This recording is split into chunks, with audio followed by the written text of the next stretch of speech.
آپ نے کہا کہ کچھ پوائنٹس کی وجہ سے وہ باہر رہ جاتے ہیں. اسی وجہ سے اب ہم نے جو ہے ہر 3 سال کے بعد ری سرٹیفکیشن کا پروسیس بھی شروع کیا ہے کہ ہم ری سرٹیفکیشن کریں کہ ہم نے 3 سال آپ کی مدد کر لی, آپ کی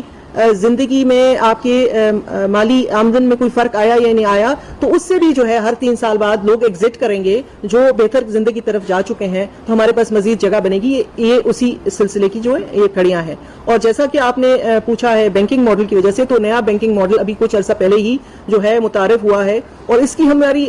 کوشش ہے کہ ہم اس کی مانیٹرنگ خود کر سکیں. اسی لیے ہم نے اپنے کیمپ سائٹس پہ پیسے دے رہے ہیں کہ من مانی نہ کر سکے ریٹیلرز, تو ہم ان کو کہتے ہیں کہ آپ کیمپ سائٹ پہ آئیں, ہمارے عملہ بھی وہاں پہ جاتے ہیں. ہمارے پاس عملہ شارٹ ہے, ہمارے پاس لوگ کم ہیں, ہماری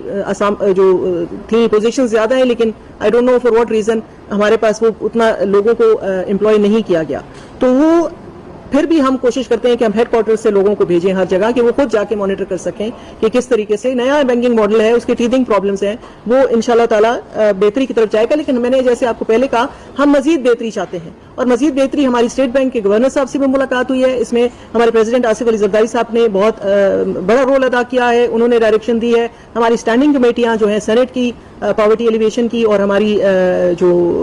نیشنل اسمبلی کی اسٹینڈنگ کمیٹیاں, ان دونوں نے جو ہے اس میں اپنا انپٹ وہ دے رہی ہیں کہ ہم کسی نہ کسی طریقے سے اپنی بینیفیشری کو ڈائریکٹ بینک اکاؤنٹ کے ساتھ کنیکٹ کر دیں تاکہ یہ جو مڈل مین کا جو مسئلہ ہے یہ ختم ہو جائے. تو آپ کا بھی تعاون چاہیے, آپ کی بھی گائیڈنس چاہیے. ہم چاہتے ہیں کہ جائیں جیسے ہم اور آپ جاتے ہیں اپنے اکاؤنٹ میں سے پیسے نکالتے ہیں, چیک لکھتے ہیں, پیسے نکال کے لے آتے ہیں, ان کو بھی وہ طریقہ کار میسر ہم کر سکیں کہ وہ جائیں اپنے پیسے نکالیں, کسی تیسرے بندے کے پاس ان کو جانے کی ضرورت نہ پڑے.